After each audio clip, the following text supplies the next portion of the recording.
These are times where cocky UFC villains actually defeated their victims. It's always fun seeing cocky guys taste that humble pie, but it's not always the cocky ones who fall. Sometimes the good guys bite the dust as well and break the hearts of MMA fans around the world. And these next 7 UFC villains took down their prey perfectly. We'll kick things off with hands down the biggest villain and superstar in MMA history, Conor McGregor, who rose to heights of fame in the UFC thanks to his stellar performances inside the cage and his prowess on the mic.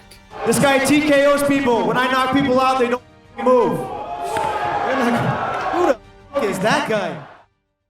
McGregor's trash talking plus his ability to back it all up inside the octagon turned him into a megastar and a mega villain, and it was Conor's mental breakdown of Jose Aldo in the lead up to their featherweight title fight at UFC 194 that made for probably the darkest villain story in UFC history. Part of that breakdown came in the press conferences, which were all McGregor, particularly in Dublin, where it was loud as hell.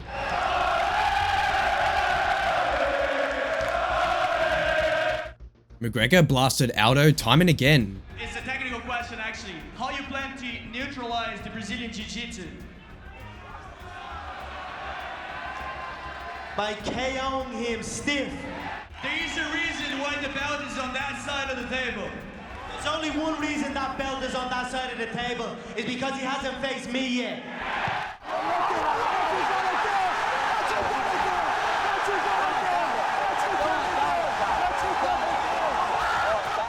And Conor brought the same pressure at literally every press leading up to the fight.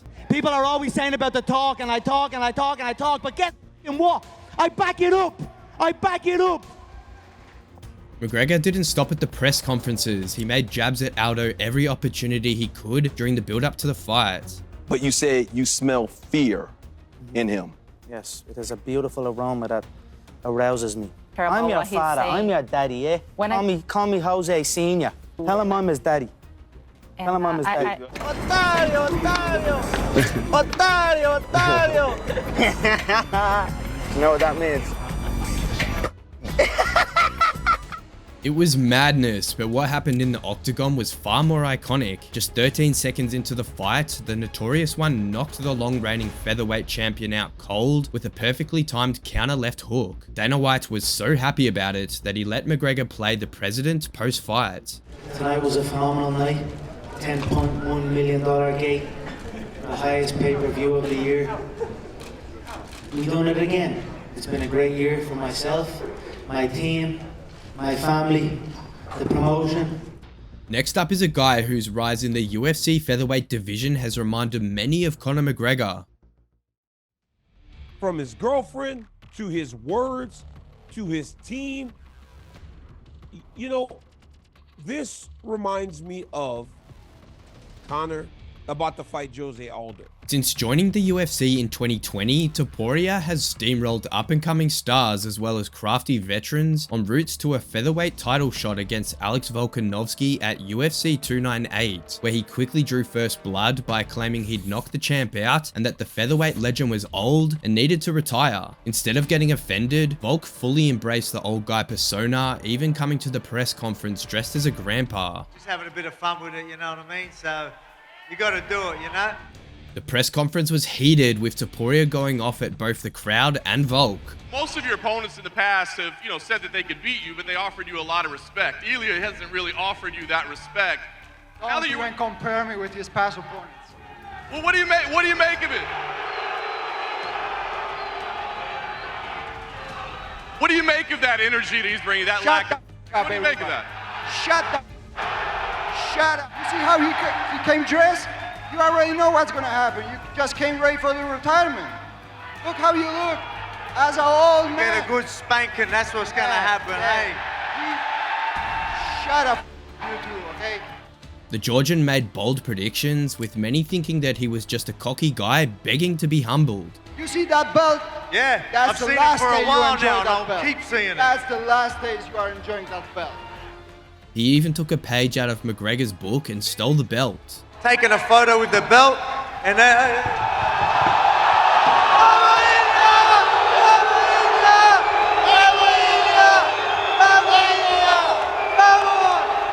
When fight night came, Topuria went out there and went toe-to-toe with Volk in round 1 before knocking him into oblivion with her devastating right hand in round 2.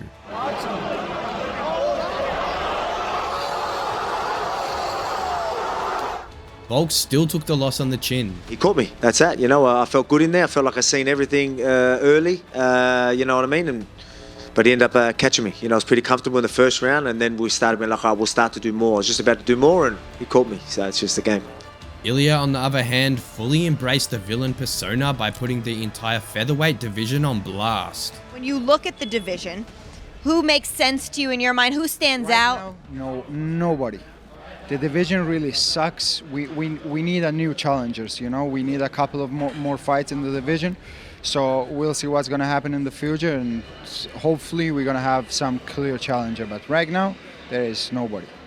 Now, next on the list is not only one of the biggest villains in the UFC, but also one of the most dominant UFC champions we've ever seen. Israel Adesanya first entered the UFC in 2018 like a wrecking ball of fury, taking out the division's top contenders, all whilst talking a ton of smack. What the fuck? Bring that chin on the platter and I'll clean it off as well. In only his 6th promotional fight, Adesanya faced Kelvin Gastelum for the interim belt. The Nigerian was oozing with confidence heading into the fight. Does he present anything to you that you haven't seen before? Nope. That I haven't seen before? Nope. You keep saying throughout this week that he has a soft body. Why is that? What do you see? Look at him. He does have a soft body. And when he poses, he has to flex. You know, he has to like hold it in. But that's just me observing. I'm not trying to throw shade. I just call a spade a spade. He does have a soft body, but he's also got a big head, and that's why he can take a lot of punishment, and I'm willing to deliver. What do you think of your opponent, Gaston? I don't think of him. I honestly don't. I just think about me and what I'm gonna do to him. Despite the big pre-fight claims, Izzy was pushed to his absolute limit by little Gastelum, who put on a dogfight, but unfortunately lost by a unanimous decision. Despite a dominant win, many thought Gastelum exposed Adesanya that he'd badly lose to Robert Whittaker in their title unification bout in the champ's backyard of Australia at UFC 243, but Izzy knew something that everyone else didn't. After your last fight, Rob said he thought he saw holes in your game. Do you see the same in him? That's like a cliche line. Oh, I saw holes in this game. I mean, everyone says that, but when you jump in the hole, it's too late. You realize it's a trap. You look at him when he fought Romero, when they get to that fight, like I said, he keeps getting dropped. I'm not going back there anymore. I'm gonna make this one quick, like he said. When fight night came, Adesanya put on a striking clinic against Whittaker, countering with razor-sharp precision and almost knocking Whittaker out cold late in the first round, before eventually sleeping him in the second. Adesanya did what he said he'd do. I told you guys, I'll make it look easy. Whittaker later admitted that he let Izzy get in his head. I got in my own head so much, and I had so much grudge, you know, towards him and gripe that I wore myself out. Next on the list is a guy who beefs with everybody and is one of the most dominant UFC prospects right now. Khamzat Chimaev's rise in the UFC was insane. He signed with the UFC in July 2020 and fought and won twice in less than 2 weeks. The Chechen was so ridiculously good that he wanted to fight every other week, and Dana was super impressed. I've been in this game my whole life. I've never seen anything like him. He's special. The UFC president slowed things down for him and booked him against Gerald Meerschaert a couple months into his debut. Khamzat drew first blood by poking Meerschaert during a hotel altercation, and naturally, the press conference was fiery. You black belt? Yeah. Who give you You'll this find black out belt? I have Saturday. blue belt. I'm gonna choke you out. You can go ahead and try there, buddy. You have to give me your black belt to me. You said there was a bit of a run-in with Khamzat at the host hotel earlier this week. Can you just explain what happened? Yeah, I couldn't really understand because we're all wearing masks. And he said something about I like talking. I just said, yeah, I wasn't really paying attention when he walked away. He said, apparently one of my buddies heard him say something about he was going to smash my face. But again, trying to talk trash to somebody while you're wearing masks and walking in a different direction. Because I say that, I'm going to smash your face. How are we going to stop that? I'm sure you think... How are you going to stop that, yo? The funny thing is, Chimaev had no idea who Gerald was, but he couldn't care less. All he wanted to do was smash. Did you know him going into this fight? Did you know who he was before you were fighting him? No. I don't know me. I look at the last fight only because they get the knockdown and this guy's finish him. He lost his last fight. I want to beat somebody better than him, but now I'm gonna smash him. Then we take next. When the cage door closed, Khamzat chased Gerald like a demon and then knocked him out in only 17 seconds. In his post-fight interview, Chimaev said how he felt Meerschaert didn't want to be in there with him. When I look at his eyes, he was nervous, like in the cage. When I look at him, he don't want to be there. I said that directly. Now let's talk about a couple of rivalries that crossed all lines. Rivalries like the one between Colby Covington and Jorge Masvidal. Y'all used to be boys. You used to be roommates. What the hell has happened? What's going on? The two once used to be best buddies and roommates. They were brothers from different mothers until Covington turned heel with his iconic 2017 post-fight Octagon promo in Brazil, where he called Brazil a dump and their fans filthy animals. A few months after turning heel, Covington was kicked out of the American top team because of his differences with Dustin Poirier. There's a reason I left my old gym. It's because Dustin, he was crying to the owner, wah, Colby, kick him out. As well as Joanna Jędrzejczyk. She's washed up. Nobody cares about her. She used to be the boogie woman. Now she's the booby woman. Look at her face. She got her face rearranged. Masvidal also jumped into the mix, alleging Covington of refusing to pay their coach his fee following his interim welterweight title win against Rafael dos Anjos. He ripped off my coach. It was his coach. We were with him till his title fight. After he won the title, he owed him a certain amount of money. Didn't pay him. I said, if you don't pay him, I'm going to F you up. My coach got in between it. Doesn't have to be like this. Let it slide, blah, blah, blah. Since then, I ain't talked to the dude. It's been about, I don't know when he won the title, a year and some change. And it is what it is, man. All these words, they do have consequences to me because this guy used to sleep in my couch. He used to eat off me because I was the ones with the sponsors. He was just still relatively an amateur, and I was helping this guy out. So it hurts that he would do that in a way just for a like on Facebook, What's the issue? Y'all used to be boys. You used to be roommates. What the hell has happened? What's going on? It first started off with this piece of shit. What are you my first? coach $12,500 for a fight that my coach coached him his whole career. Then when he had the chance to finally pay back the $12,500, he didn't. So I went out there and paid my coach out of my own pocket. So since then, it was already like, I'm gonna f you up at some point. Look at him smiling, can't even keep a straight face. Yet everybody at American Top Team knows that's why he got kicked out. That's kickstarted a rivalry unlike any in MMA, with Covington continuing to take some serious jabs at Masvidal. I want the best friends turn enemies fight with Jorge Masvidal, Street Judas. He's been talking all that talk reckless. At our old gym, he was saying, "Oh, I'm gonna beat you, do this, I'm gonna do that." Okay, let's see it. Come see me in the octagon then. If you're so tough, let's see you back up those words. But the truth is Jorge Masvidal is a piece of shit father. He's a piece of shit fighter, and I hope I get to expose him in front of the whole world soon. The two continued to trade shots for years until their stars finally aligned at UFC 272. Needless to say, the pre-fight trash talk was dark and uncomfortable, with Covington dragging Masvidal's personal life through the dirt, claiming that Gamebred was a bad husband and father since he abandoned his wife Maritza and children. Colby first brought Maritza into limelight when he posted a picture with her on Instagram with a caption that said, "Out here playing games with Mrs. Masvidal." Not sure about Mrs. Masvidal, but Colby was surely playing games with Masvidal, and his personal attacks didn't even stop in front of the media, where he called his fight with his friend turned foe personal. This is just a personal rivalry. This isn't about the money. I didn't come here to fight for money. I took a pay cut. I didn't care about the money for this fight. This is about settling a blood rivalry. This is a long time coming. This guy's been holding it off as long as he could until he had no chance. Now, no other opportunities. This is the biggest opportunity he can get to pay his alimony, to pay his child support. So of course he's got to come and take this losing paycheck. The only life-altering damage he's doing is to his kids. He don't talk to his kids. He's a deadbeat, man. He's a nobody. He's a criminal. I'm going to expose him next weekend if he shows up. He might not show up, Steven. He's all talk. He's all talk.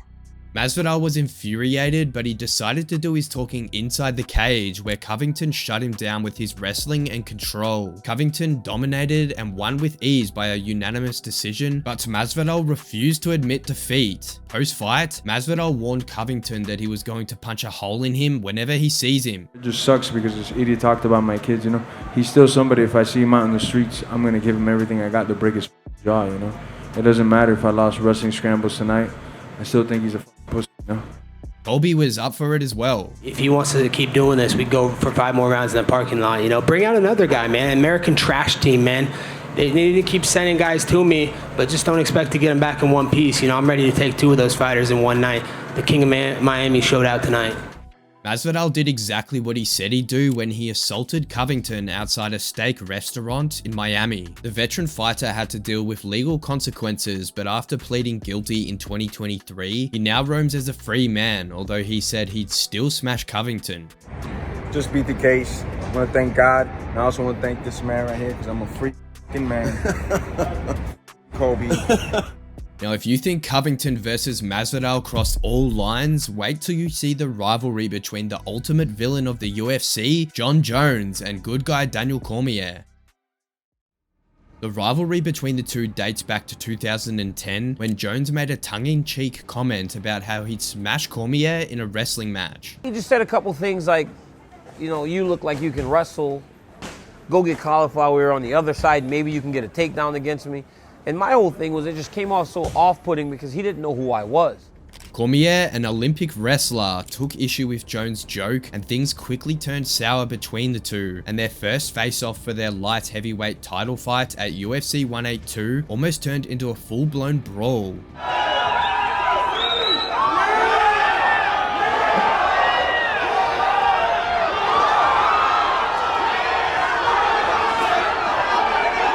The pre-fight interviews were bitter, and Jones even warned to kill Cormier. Hey, are you still there?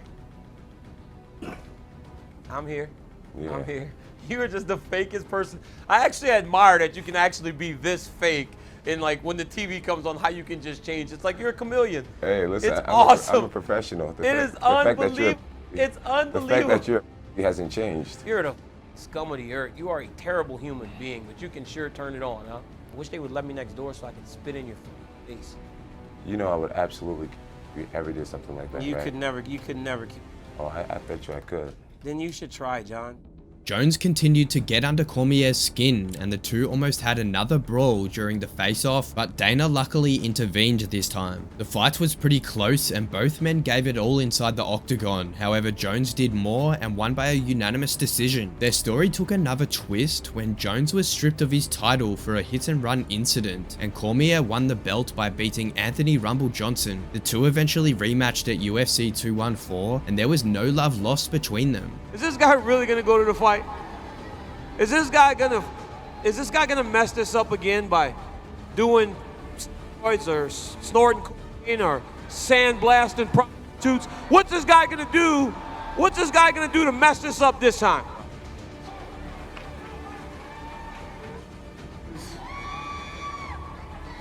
I beat you after a weekend game. When asked whether Cormier posed him any threat, Jones said that since their first bout, DC had shown him nothing whatsoever that should worry him. Daniel Cormier has shown me absolutely nothing since our last fight. He has not progressed whatsoever. Anthony Johnson gave him that win. Hey, so wait. Anthony If Johnson I haven't shown him anything, at least I've been around to show something. Where the f has he been? That is true. Where's this guy been? That is true. Where the f has he been? That is true. Get out of here judging someone from the sideline. Go back and sit on the couch in Albuquerque. That is true. When the cage door closed, Jones once again beat Cormier, this time with a head kick to ground and pound TKO. In his post-fight interview, Cormier admitted that Jones was simply the better man, and since he won both fights, there was no rivalry between the two. I don't know, man. I guess if you win both fights, there is no rivalry. Jones buried the hatchet as well. I've always felt like he's a pretty classy guy. Guy to be respected. Stand-up champion, model champion.